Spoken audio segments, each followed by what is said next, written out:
Well, hello, everybody, and welcome to Economics. Nick Pelvey. I'll be your moderator for today's presentation, which will be an interesting presentation that should be on everybody's mind, but isn't because we always have other distraction.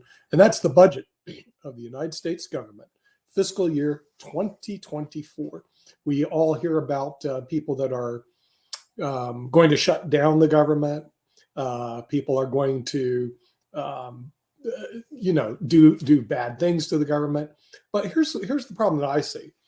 The budget of the United States government, which we're going to look at today, and this is the authentic document from the U.S. White House, is not discussed in any courses. In other words, when I took my degree in political science, we never went over the U.S. budget. High school, forget it. Middle school, forget it. Elementary school, forget it. Then I go to an MBA class, we never went over the budget of the United States. I go for a law degree. We never go over the budget of the United States. Masters in law, never go over the budget of the United States. Yet this represents 25% of all of our expenditures, yet it is not even looked at. So with that, we're going to look at that today, and we brought in somebody who is a member of the Mega Society. Hopefully he has the ability to read 170 pages in a couple hours, digest it. Oh, in case you don't know where Mega is, there's Mensa, which is down here. If you're smarter than that, you become a Mega Society member. A lot smarter. So with that, we're going to bring in Rick Rosner. Rick, welcome to the show. Hello. Economics with the Honorable David M. Walker. I don't know if you had time to read this 170 plus page. Yeah, I didn't do my homework. I've got it teed up on the computer next to me. Oh, you do have it teed up. Well, I mean, at least. But I did look at a year-by-year chart to see what kind of deficits we've been running. Well, what type of deficits are we running? I went through this and I got to, let's see, I went all the way to Department of Education so far. In 2008, we broke a $1 trillion annual deficit for the first time as we were trying to spend our way out of the crash of 07, 08. Right. And then in 2020 and 2021, we racked up deficits of $3 trillion a year. Okay. And this budget from my is like 1.5 trillion deficit. Yeah. My feeling is, we've been doing deficit spending for decades. And what you want to do is appear to the rest of the world like a good credit risk. So they'll keep buying our bonds. And, right now we don't have a Speaker of the House. And that looks terrible to the rest of the world. Right. I mean, we should get our financial house in order, but at the same time, we should also not look like jackasses. Right. Yeah, I would agree with that. David, did you have time to read this wonderful document, or have you read this before? I can tell you in our education system, all the education I went through, we never had a class on the U.S. budget. Not only did we not have a class on it, to my knowledge, even today, there are no classes offered on this U.S. budget. Yet, this is the primary source document for 25% of our economy.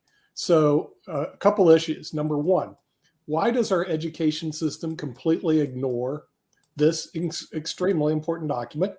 And number two, why is this always not balanced?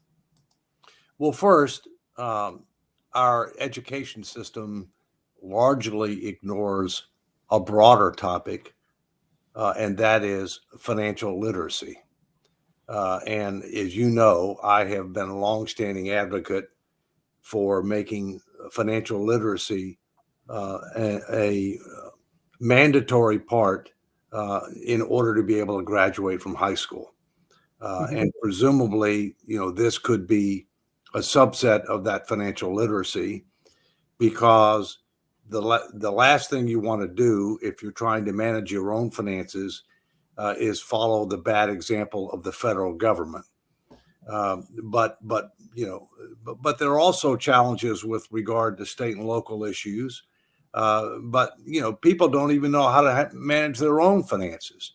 And by the way, this is the closest thing that the consolidated federal government has to a strategic plan. But it's fundamentally flawed because it's for 1 year.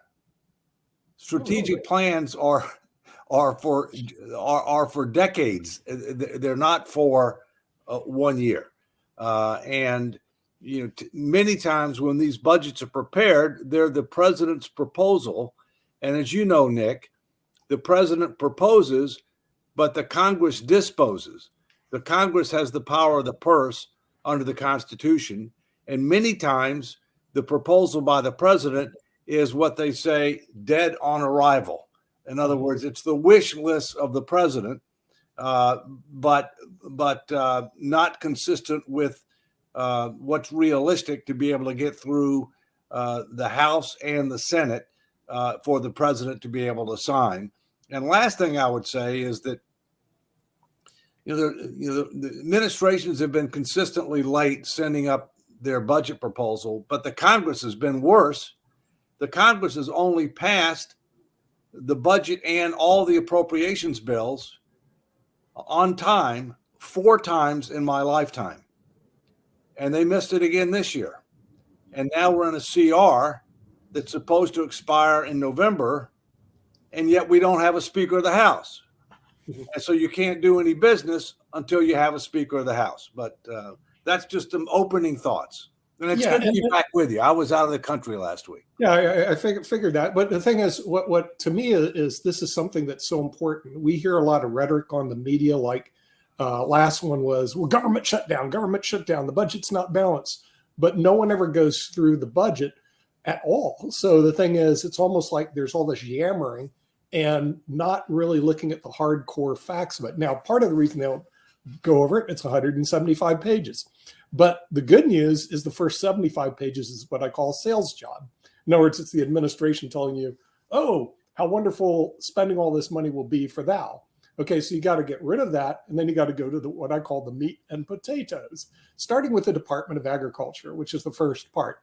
Now, what got me about this is that the budget provides, this is Department of Agriculture, provides $6 billion in SNAP, WICS, et cetera. So in the Department of Agriculture, when you get meals at schools, it actually is funded by the Department of Agriculture. Right. Now, I never knew this. I had no clue where the money's coming from. But apparently, according to this, that's where it's coming from. And you have to look, where can you cut and where can you improve? When you go through this line item by line item, you go, well, it's going to be very difficult to cut that, but is there a possible way you can improve it? Then you go to the next item, high-speed affordable internet. Now, this is where it really gets me. Of course, I argued with Mark. He's behind the scenes right now about this. Not everybody's going to get high-speed internet, not at the cost of $50,000 a house, which is what the Wall Street Journal estimated it to be if you're running high-speed internet in certain places in Kansas and Oklahoma, Nebraska. It's a $60 billion expense, $60 billion. The problem with $60 billion, well, that's not a lot of money. But come on, David, billion here, billion there starts adding up to trillions. My question is, yeah, Rick, go on. There's another way to look at $1 billion in federal spending. We have 1/3 of a billion people in the country, so $1 billion is $3 for every American. Yeah, you can look at it that way, but then the $3 starts adding up. It does, but we talked about financial literacy. We're also bad at overall mathematical literacy. Right, and the other problem is that it's not like we have the money, we're spending it. We're borrowing the money to spend the $60 billion. Am I correct, David? Right, and paying interest on it. And Rick, by the way, one of the things I've said for many years now is the new 4-letter word in federal fiscal policy is math. Basic math, by the way. You don't need algebra. You don't need trig. You just you don't need calculus.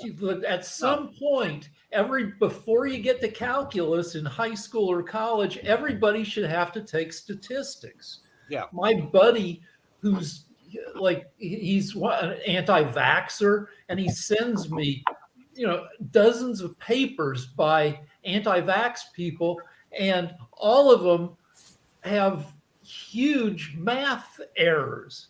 It's that a bunch of people in the country just can't do math. And they're math challenged. If you can't do math, you can't do economics. You can't, do anything. Well, yeah, you should be able to do basic math, but also this the problem I'm having as I go through the budget is it's not balanced. Number one, if it was balanced, I would go, okay, you got the money, you're spending it. Instead, we're going in debt for it. And the other problem we have, David, we're already 33 trillion in debt.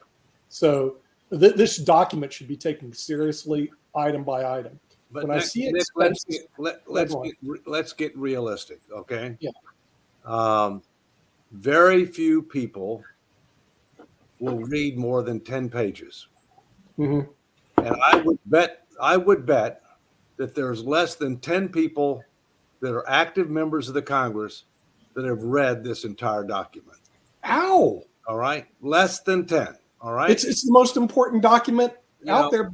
But you know, one of the things that happened when I was Comptroller General. Hey, I got a question for you. Hold on. Well, let me finish. Two things that happened that are relevant to this when I was Comptroller General. First, the annual financial statements of the U.S. government, the Treasury Department started putting out a plain English summary because, you know, the budget's much longer than the financial statements, but the financial statements are too long. And so one of the things that ought to happen here is there ought to be a plain English summary that's no more than 10 pages. I agree. Secondly, the second thing I did when I was, that relates to this matter when I was at GAO is people somehow had a feeling that the thicker something was, the better it was. And I said, well, I can't say that that's true or not true, but what I can tell you is the thicker it is, the less likely it's going to get read. Mm-hmm. So therefore, I mandated that every GAO report that went out and every GAO testimony had to have a one-page summary. In some cases, I let them do front and back, but in most cases, just the front only. And if possible, have a graphic that would go with it, because graphics convey a lot more than words do, if you will. And that was, that was culturally not acceptable to the organization, but they did it because I mandated it, and it stuck, and it's one of the most popular things that was done for members, for the staff, for the media, because if it's something you're interested in, you might read more, but if somebody gives you something that's too thick to begin with, you're not going to read it at all. Right. Yeah. Yeah. Hey, question. I had a question for David, because there was since y'all went to the agriculture, there is a very significant financial relief that is about to come up. Some people may be glad about the relief. Some people may not be glad about the relief, but you actually have to read, like you said, the budget to learn about this relief and everything. And the deadline is going to come up on Halloween and all along those lines, because there is money in the budget for those that are African American and Native American farmers, because they're accepting applications for financial relief. You ready for this, Kim? Of up to $500,000 for farmers who have faced discrimination in its lending program. So they are opening this up for folks that are felt that they were discriminated against, and definitely any farmer, forest landowner, or rancher who experienced discrimination by the department in its farm loan program prior to January 1st, 2021, or has been assigned or assumed a USDA farm loan debt that was the subject of the USDA discrimination, because apparently there was a big discrimination suit, they can go ahead and get this money. But you've got to be look at the budget that you were looking at and go in and actually apply for it. So I think they're going to review them in November or December. So I just want to know what folks thought about this. I'm just wondering whether Elizabeth Warren is going to apply for her garden in her backyard. But we'll well, the thing is, this goes back also, Mark, to She might. importance of this document. 25% of our GDP runs through this document. A lot of people aren't even aware. There'll be a lot of black farmers, Mark, I can promise you, won't even be aware of what you just said. That's because right. They don't follow this particular budget, and the media isn't going to help them. They're not going to tell them what you just told them. So that's why I just told them so they could go apply for it.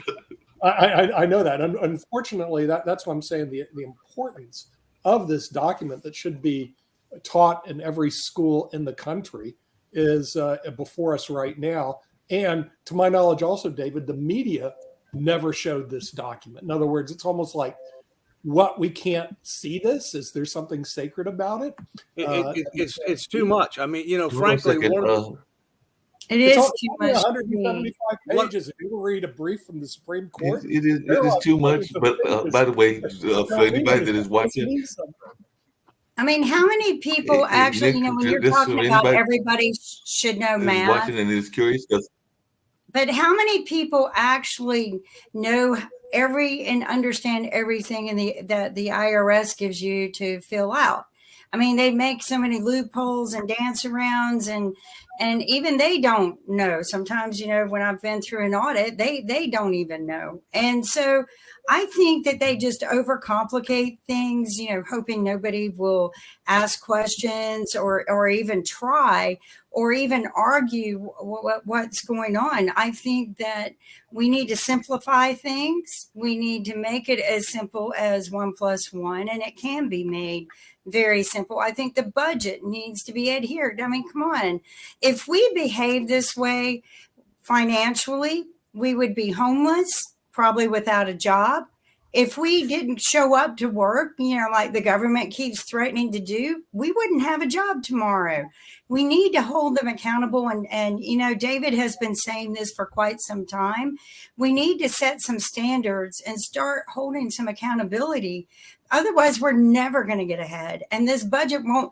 I'll put it to you this way. You can write as many budgets as you want, and it will never get exercised ever. Yeah. Let me give you an example of what might be a more effective way to communicate as part of a financial literacy program. Okay. Take the major line items. First, talk about gross revenues. Then talk about tax expenditures, which are deductions, exemptions, credits, exclusions. Reduce that from the gross expenditures to get net revenues. That's how much the revenues that we have. Then take each major category of spending, which if you look at that, the major categories, the top categories are Social Security, defense, Medicare, Medicaid, and I can go on. All right. Take the top categories, get down to the bottom line, which is a big negative, show that that's how much more you have to borrow. And then if you want to make it even more user friendly, divide it by the number of households. And that way you can see what the numbers look like on a household basis. Because one of the other things that we have to do is we have to teach individuals how to do budgeting on their own. And when they do budgeting on their own, they need to consider things that typically aren't considered. Taxes. They need to consider savings. And they need to consider charitable contributions.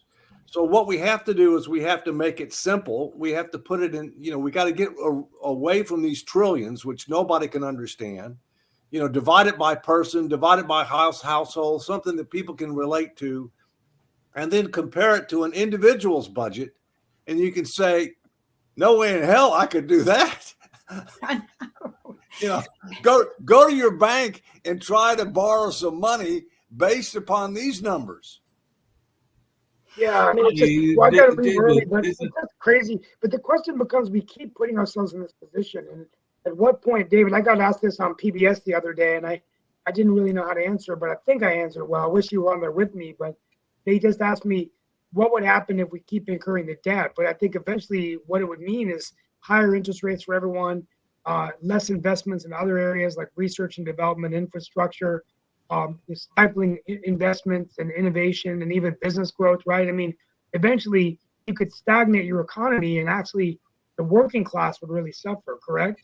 Wouldn't that be what happened if you just keep less? I answered the best I could. Yeah, less economic growth, okay, less opportunity for individuals, Okay. higher interest rates, declining dollar.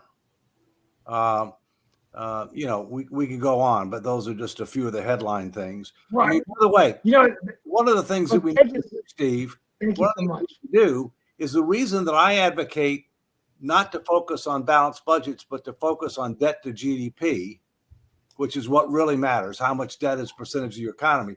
The reason I say that is we ought to have a capital budget for investments and an operating budget. Yes, we're mixing it all together. Like most states, the capital budget should be for items that have multi-generational benefits and that are supposed to generate a positive rate of return over time. Whereas the operating budget is more short-term consumption, if you will, which is something that you ought to try to achieve balance. But by doing it that way, debt to GDP covers both. It doesn't keep you from being able to make appropriate investments that you have to if you're trying to do a balanced budget. You couldn't do that on a balanced budget requirement if you had to make a big investment capital expenditure. On the other hand, it keeps you from gaming the system by just because you're spending on money on something, you call it an investment, when in reality, you're probably never going to get a rate of return on it ever. You're just trying to basically make it sound like it's good, when in fact, it's probably ineffective. When I answered the question on the air, I said, well, I wish it was like, who wants to be a millionaire? Can I phone a friend? And you were the friend I was thinking about. So yeah, you would have. I might have been in the middle of the Bermuda Triangle if you tried to call me, because that's where I was. I need to make a phone call. Yeah, I got to go, guys. But thank you so much. I'm going to listen in. I'm just going to keep my audio on. Thank you so much. No Hey, David, really quickly, because you kind of alluded to it earlier and everything, isn't part of the problem that we need to have some very basic courses on budget? Because I'm thinking, and I could be way off in my percentages, that probably about 70 to 80% of the United States population is living over their personal budget. We're not even talking about the government budget. So isn't that part of the problem, is that we need to actually have this budget conversation at a very basic level, even among our common citizens and everything? Because I'm of the opinion that the vast majority, and I'll even say myself, are living way over are living beyond their means and everything. Well, that's a huge part of our economy now. The credit card economy is how we operate now. 70% of the economy is consumption. Mm-hmm. If you look at the macro statistics, household debt is going up. Mm-hmm. Household savings is going down. Exactly. That's the opposite of what we need. Mm-hmm. With savings comes investment. With investment comes innovation, productivity improvement, greater economic growth, greater opportunity.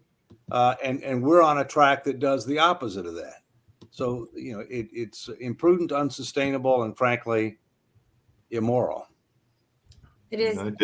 If you look at who does the higher interest rates benefit, it's not benefiting the hard struggling middle class or students graduating from college that need to get out into the world and maybe get a house or a car. It's not benefiting the people who build America. It's benefiting the investors in bonds that will get paid a higher return on investment. The other problem is that time and again we've proven higher gas prices and energy prices only hurt the poverty. It doesn't help us any at all. And it only helps the pockets that get lined by the higher rates that they're charging the executives who are getting their bonuses at a very phenomenal high rate. None of what's going on is helping us. When, people go, oh, we got to raise the interest rates. No, you don't. No, you don't. What you need to do is cut your spending, focus on what's right for the people, not what's right for your own pocket. And that's what's happening. The government that we have in place today, they don't care about us. It's like, what's his name? Getz, who was like, we don't need you up there because you're not there for our party. Well, no, you're supposed to be there for the people, not your party. And anyone who's up there for their party should be removed from office. And I think if they close down, and I don't know if we can do this, but if they close down the government, we need to march in and fire every one of them and put new people in place. That's what we need to do.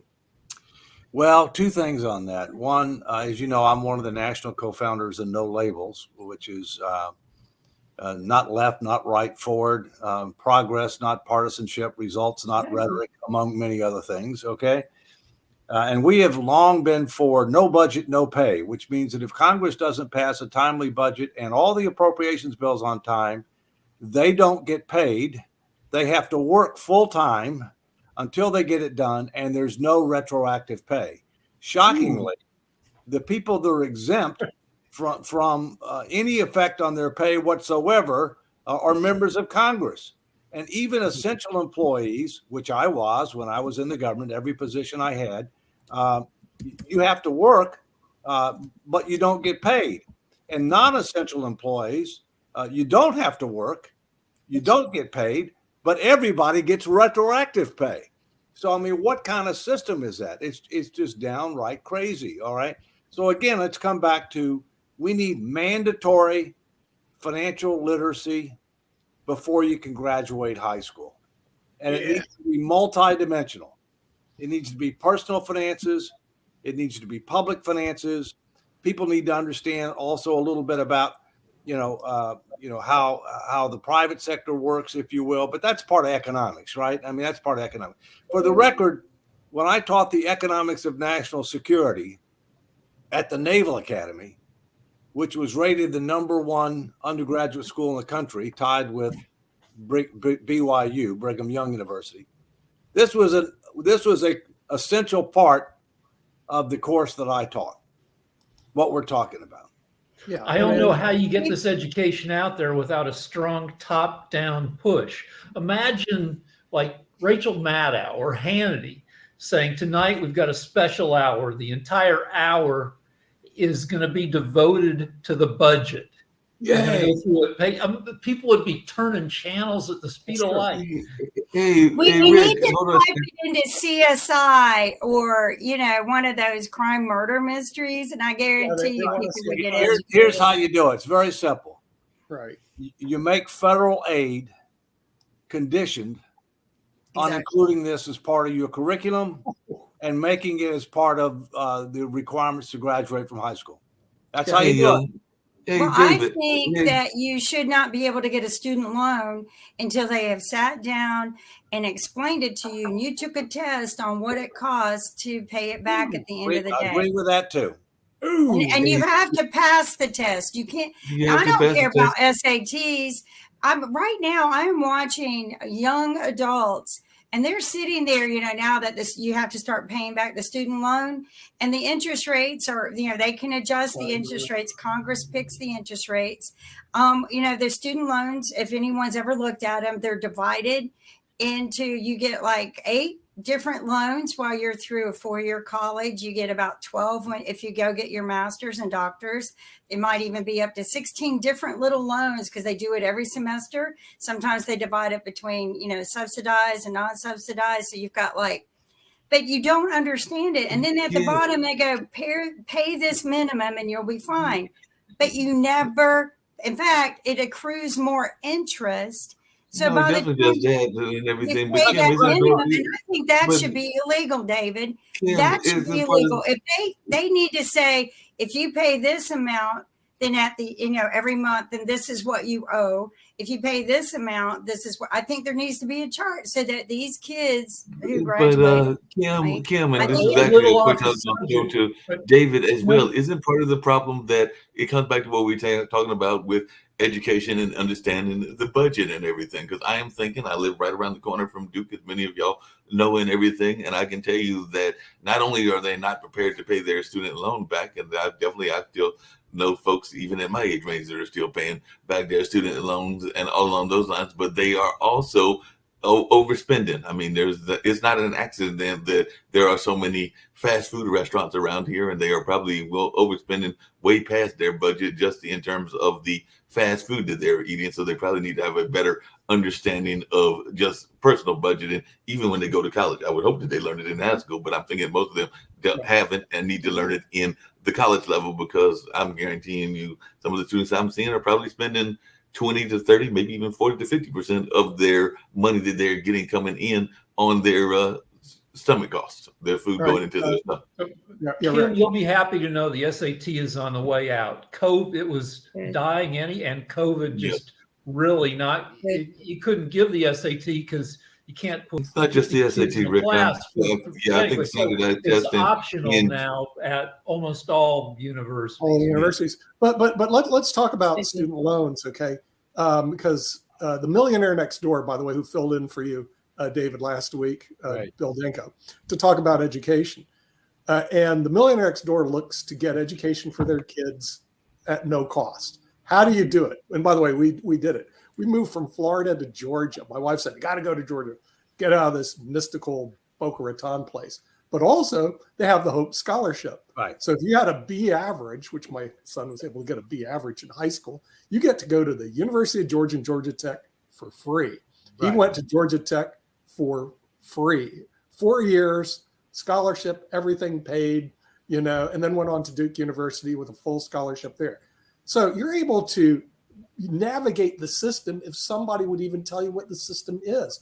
But this is only one opportunity that's out there. We're looking right now to take our grandchildren overseas for education. Why? You wouldn't believe how inexpensive it is. I went to Oxford because it was less expensive than the University of Miami Law School. I could go to law school in Oxford. I told my parents that because Oxford is a public school. Now today they raised the prices because a lot of people figured out the Oxford loophole. But you can go to a lot of schools overseas in Europe for free. You don't need these big student loans. The problem is this information is not getting out to the students, that there are ways that you can navigate the system, go to great international universities. One we're looking at in Switzerland right now, the tuition is like $200 a semester, something like that. And foreign students are allowed to go. There's a couple in Italy the same way. One of their alumni was Galileo. He taught at University of Padua. Great universities to go to. Just don't stay here in the United States of America. Our kid just got her PhD for free from King's College London. Are you kidding me? Oh, you took But you have to be able to send them Hold on, overseas. over there, a PhD takes 3-4 years. Here it's 7 years. Yeah. But right. you got to be able to afford to send them overseas, get them the It's right not that passport. She gets a living stipend too. Yeah, and They you pay have her- you took advantage of the international education loophole that is not well known by the regular person. I had no idea, Rick, but see, to me, that was brilliant. In other words, send her over to King's College, great university, and free. Are you kidding me? Let's just keep in mind one thing, Nick. Yeah. When we say free, it may be free to the individual. It's not free. Somebody's paying. Okay. Unfortunately, the EU. Thank you, Somebody's David. paying. It's not free. Yeah, but, The but European Union somebody in taxpayers. England and across Europe, they're saying, it costs us money but we're getting it back by having talented, educated people come here to learn and then maybe to stay and contribute to our economy. But are we doing that here as well? Hold on a second. Are we doing that here as well? Because I want to say, I said it before, I want to say that my upstairs neighbors are from China. I want to say that there's some other neighbors that are from some other countries that are nearby. So they are probably coming here and getting some education at a fairly discounted rate because they are coming from other parts of the world and everything. If, So if David, we can keep them, yeah. But if they turn on like the TV and see like "F you immigrants, you dirty immigrants," then they maybe take their education and skedaddle back to Sichuan.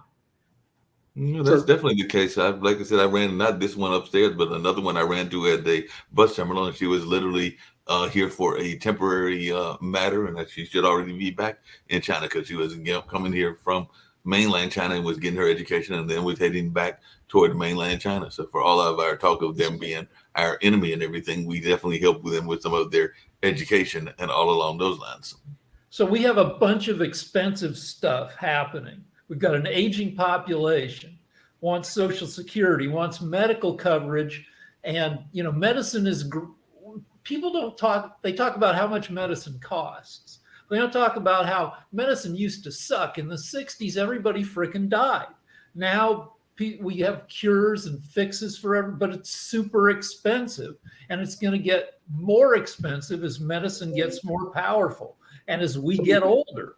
And Hey so Rick, that's gonna cost Rick, it's not expensive if you're a congressman. Because by the way, I was just hearing about that 1,171 page federal budget that Nick was talking about, and apparently the most stunning figure in that is that it costs $275,000 a year to keep a congressman in Washington. So I'm going like, that's a whole lot of money. That's part of the debt right there, because that's more than $250,000 right there that we're using for each congressman to keep them in office. And that's not even counting, because the article that I found this in said that didn't include the outline costs, indirect costs, such as the $1 million spent by executive departments for publications congressmen give because the constituents free of charge, or the cost of military aircraft that are often available for congressional trips here and abroad, and the large amounts of counterpart currency which congressmen spend when they travel overseas. So that didn't even include that. So maybe we're up to like 375 or 300, 400,000. What do you think, David? I'm thinking today getting a whole lot of money and everything. Maybe I need to run for Congress. I think that I might have to do that and everything. That might solve some of my own financial problems. Well, I think we need term limits. I think we need 12-year term limits. We have something now that the founders never intended. They're called career politicians. Washington warned us of factions. Factions were our political parties. We now have a republic, which is supposed to be a representative democracy that is not representative of nor responsive to the general public. So we don't just need fiscal reforms, we need major political reforms in order to revitalize our democracy and create a better future. But that may be another topic. Yeah, well, we have another problem. That is an interesting topic. We've got so many different things that just kind of lurk in the behind the scenes that are going on that we need to fix. One of the other problems is, when I go somewhere, I see a lot of homeless people right now. And then I go to my favorite places of business or restaurants, and they're either closing down or slowing down business for lack of employees. Now, the other problem is if people get employed and they're only getting paid, $10 an hour, that's not enough to sustain, and they get taxed so much and then have to buy insurance and all these other things. They can't even live off of what they are earning. So it's cheaper or more beneficial for them to be unemployed and get, all these other benefits that float around. But the problem with the unemployment situation is you have a homeless person who's standing right next to a door that says we need employees, and they can't get a job there because they need an address. And I think we need to do away with that. I think we can pay them on a virtual payment program. They do this with a lot of waitress now, where their tips are paid on some sort of blockchain, and then they can go use it rather than having to get them and then cash them. So I think that there's so many different ways we can do this so that we can employ these people standing right next to the facility that need them. But right now they can't even hire these people, and these people are begging for food, for money, for a place to stay. And they're and I go, well, why don't you get a job here? They got 5 waiters listed that they needed. So why can't we do something, David? Why can't we even at least fix that? Yeah, I guess part of the problem is are they legal or illegal? And you're reinforcing the fact that A, we need border security, and B, we need comprehensive immigration reform. But let's get back to the topic. Most of these people speak English better than me. That still doesn't mean that they're legal, though. So there's a difference. But in any event, let's get back to the topic. The topic was the budget. Let me give you some big picture numbers.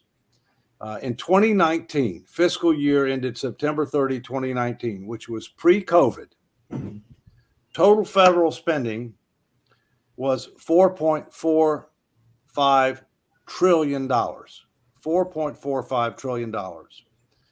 In 2023, which was the year just ended, September 30, 2023, total federal spending was $6.2 trillion.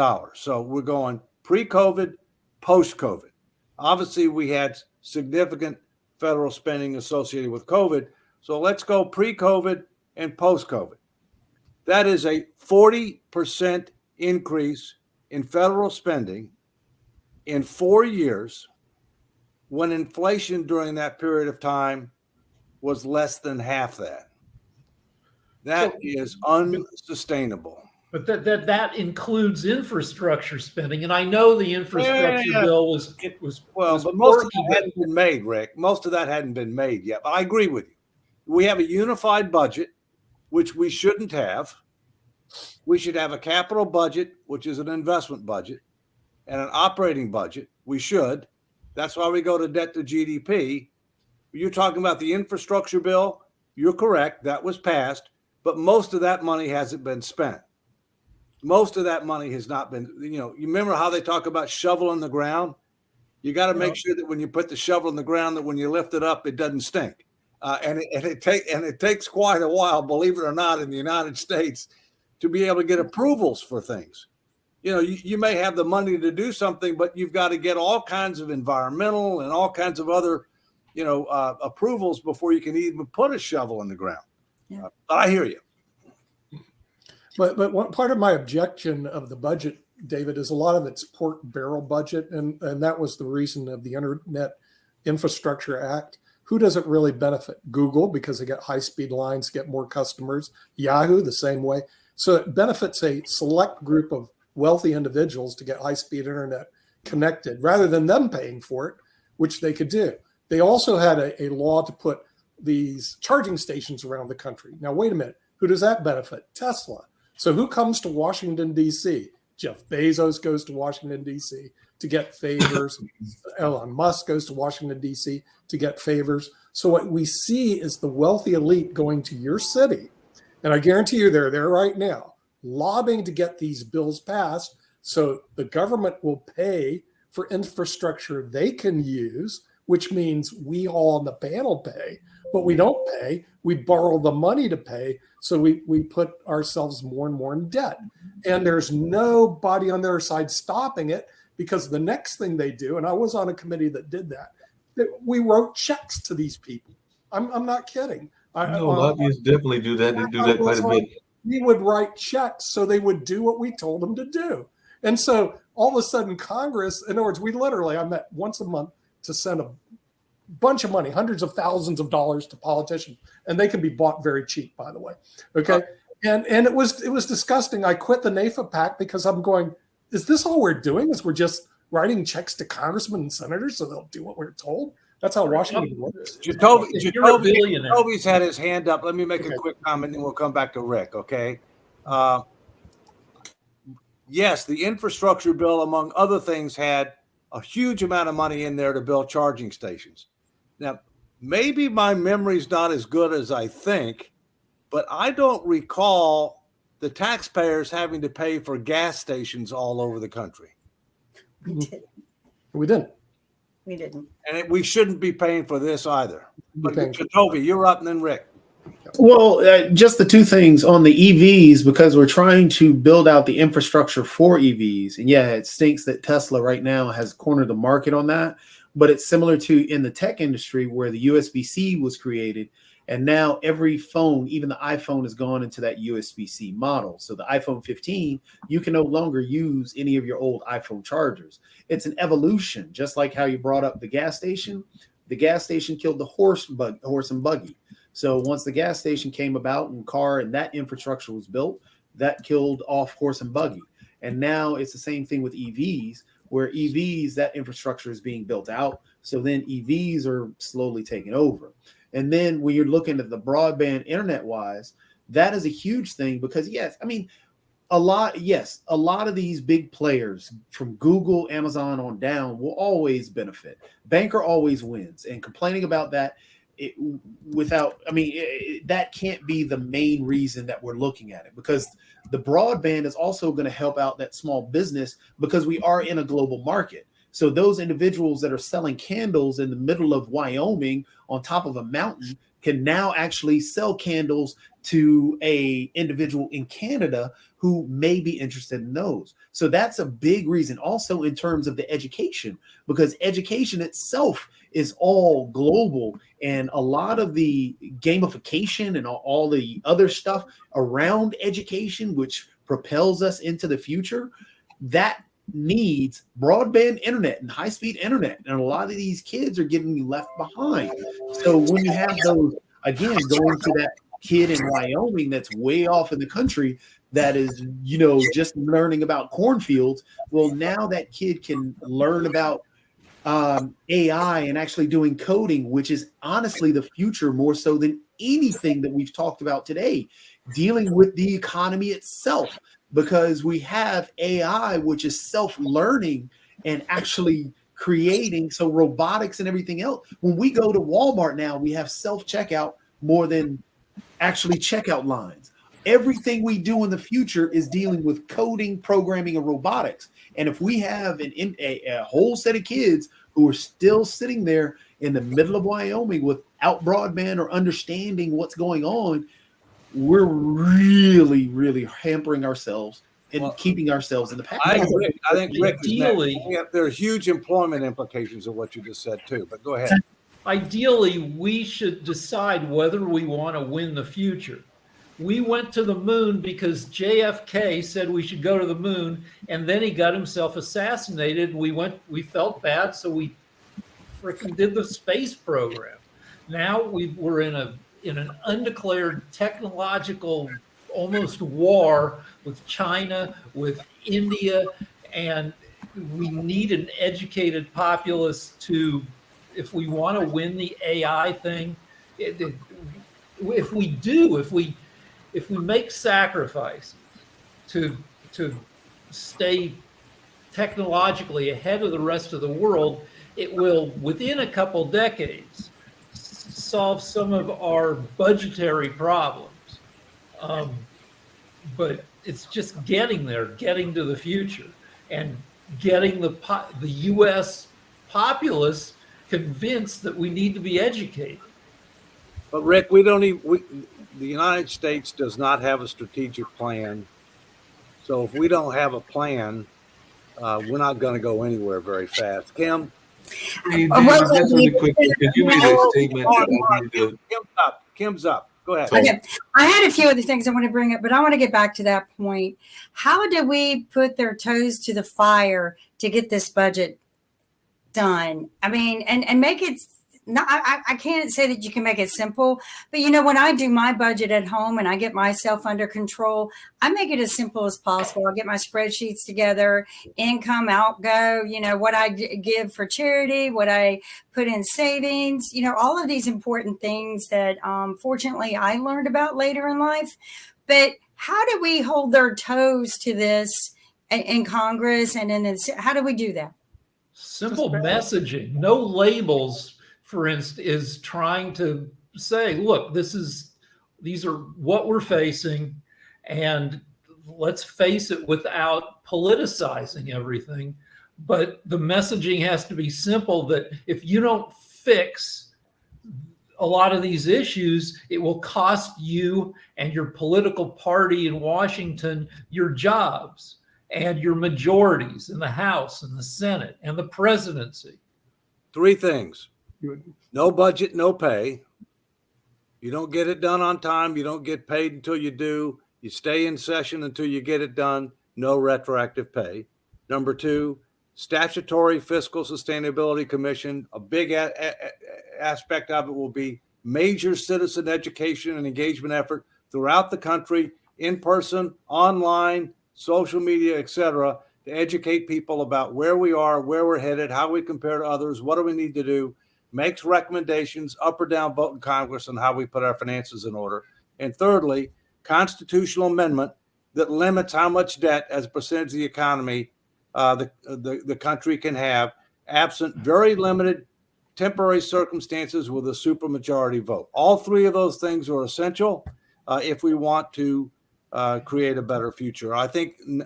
But how do we make that happen? That's what I know that this needs to be done. How do we go up there and go, you make this happen? Well, first, Congress will probably not do no budget, no pay on itself. Okay. Believe it, California has that, and they've always been on time ever since. Now, whether they did that, they may have done it through a referendum. Many states have initiative in referendum. We do not at the federal level. So we only have 2 ways to get things done. You either get it done through legislation, okay, and they obviously have a conflict on that, just like term limits, or you get it done through a constitutional amendment. There are two ways to get a constitutional amendment done: 2/3 of the House, 2/3 of the Senate, and then go to 3/4 of the states ratify, or 2/3 of the states call for a convention to propose amendments.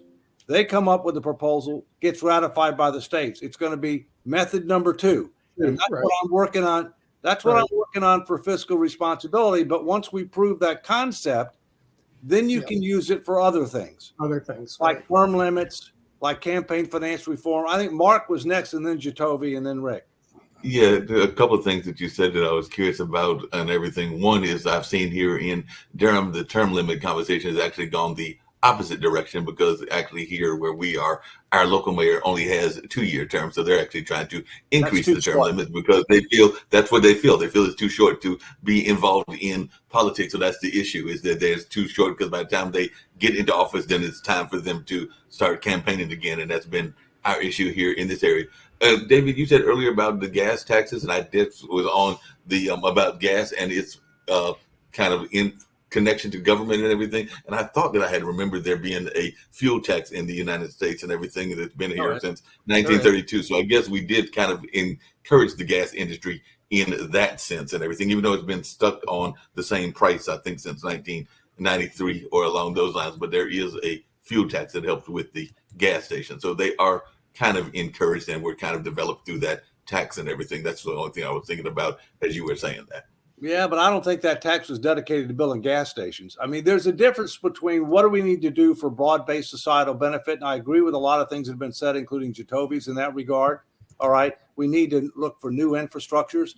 There's a difference between that and then determining how are you going to finance it, who's going to ultimately bear the economic burden associated with it. There's No, a I difference understand that. between- And just the last thing I was going to say, and then I'll shut up and everything, is I actually was listening on Facebook, and a friend of mine actually had a very interesting idea. She was actually thinking that with EVs coming around, that we're going to have to start having EV stations. And I know this is going to be expensive, literally provided in the houses as they are constructed, because they are becoming so popular that that might be something that we're going to see more of with the new houses being built. That she was actually Mike, encouraging people to do that.